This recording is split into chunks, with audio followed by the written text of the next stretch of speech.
As part of Congress, what's the overall stance that you're getting here from your counterparts in the Senate about the possible passage of Bayanihan 3? I mean, looking at the press con earlier of Senator Subiri during Laging Handa, there is no mention of the measure. Is there fear that they're going to sleep on it as well? Well, at this point, I think that they're probably looking for signals from the executive.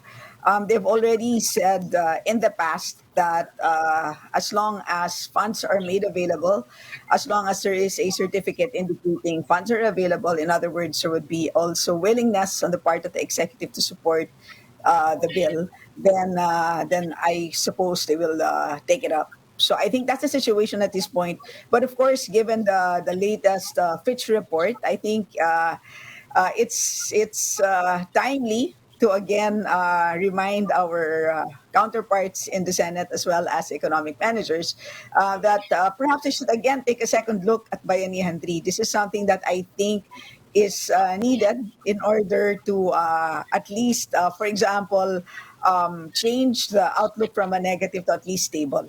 Now, you did mention earlier that providing a new stimulus measure would at least help improve the country's, at least the outlook here from credit rating agencies. But you see, Central Bank Governor Ben Jokno seems to be lukewarm to that idea, saying it really won't help the country's credit ratings outlook.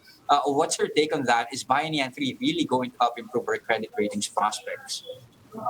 Of course, Bayanihan 3, Jess, is not a panacea. It's not the only thing that you need to to improve the situation, but I think it will certainly help.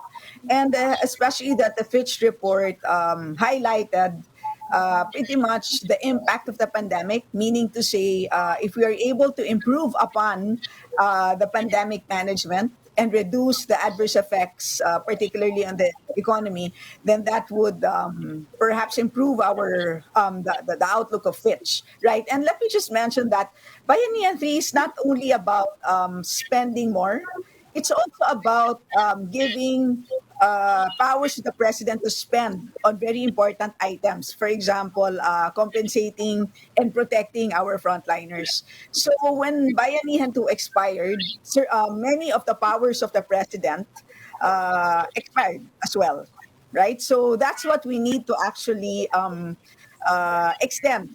So that's an important aspect of Bayanihan 3. So it's not just the ayuda that pretty much we've been talking about when we talk about Bayanihan 3.